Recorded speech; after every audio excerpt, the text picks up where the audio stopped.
അതാവുമ്പോ തീരെ ചെറിയ മുതൽ മുടക്കിൽ അതിന്റെ ഒരു യൂണിറ്റ് ഈ വീട്ടിൽ തന്നെ തുടങ്ങാനും പറ്റും. ഈ കുടുംബശ്രീ ഉൽപ്പന്നങ്ങൾ എന്നൊക്കെ പറയുമ്പോ പലഹാരങ്ങൾ എന്തു ആകാം. അച്ചപ്പോ കുഴലപ്പോ അതല്ലെങ്കിൽ മുറുക്കോ മിച്ചറോ അങ്ങനെ എന്തും. ആദ്യം കുറച്ച് സാധനങ്ങൾ ഒന്നിച്ചെടുത്തിട്ട് ചെറിയ പാക്കറ്റിലാക്കി വിറ്റു തുടങ്ങിയാൽ മതി. അതിന്റെ വരവ് ചെലവ് എങ്ങനെയുണ്ടെന്ന് നോക്കിയിട്ട് പിന്നീട് അത് വിപുലീകരിച്ചാൽ മതി.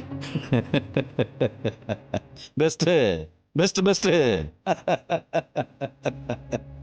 ശാലിനിയുടെ അമ്മേ കടയിൽ ഇതൊക്കെ ഉണ്ടാക്കി വിൽക്കുന്നതിനെ അവരെ ആക്ഷേപിച്ച് ഭാമ വിളിച്ചിരുന്നൊക്കെ ഇപ്പോഴും എന്റെ കാതുകളിൽ മുഴങ്ങുന്നുണ്ടേ.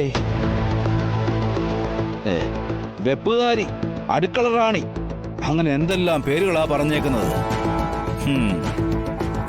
എന്നിട്ടിപ്പോ അതേ പണി ഭാമ എടുക്കാനോ? ശാലിയുടെ അമ്മ ശാരദാമ്മയ്ക്ക് ജന്മസിദ്ധമായി കിട്ടിയ കഴിവുണ്ടേ പാചകത്തില്. അതിലവർക്ക് നല്ല കൈപ്പുണ്യവും ഉണ്ട്. അവരത് തെളിയിച്ചിട്ടുള്ളതുവാ.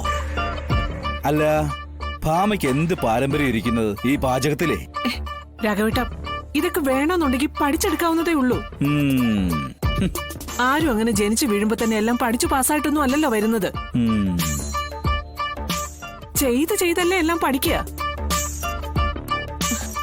പിള്ളേ, നമുക്ക് ഈ കാര്യം ആലോചിക്കാം.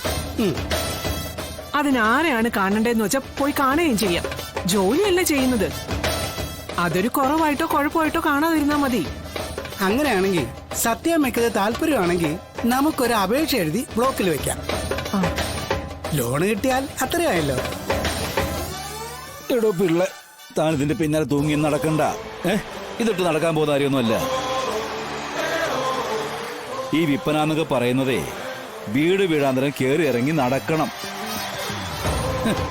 അതൊക്കെ ഈ ഭാമയെ കൊണ്ട് നടക്കുവോ? ഓ, ഞാനൊന്നും പറയുന്നില്ല. എന്താ അച്ഛൻ ഇഷ്ടം പോലെ അങ്ങോട്ട് ചെയ്യും. ഓ, ഞാൻ ഒരു അഭിപ്രായം പറഞ്ഞതേ ഉള്ളൂ. മുറുക്കോ കുഴലപ്പോ അച്ചപ്പോ ഇനിയിപ്പോ ഹോട്ടലിൽ തുടങ്ങിയാലും എനിക്ക് കുഴപ്പമൊന്നുമില്ല. എന്തെങ്കിലുമൊക്കെ തുടങ്ങും. അതിനൊന്ന് നന്നായാൽ മതിയായിരുന്നു.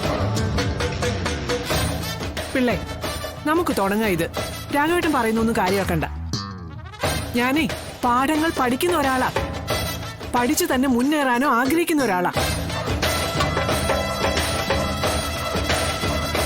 നമുക്കിത് ചെയ്യാം. ജീവിക്കാൻ ഒരു വഴി നമുക്ക് നോക്കാതിരിക്കാൻ പറ്റില്ലല്ലോ. ഗതികെട്ടാം ഏതു പുലിയും പുല്ല് തിന്നാതിരിക്കില്ലല്ലോ.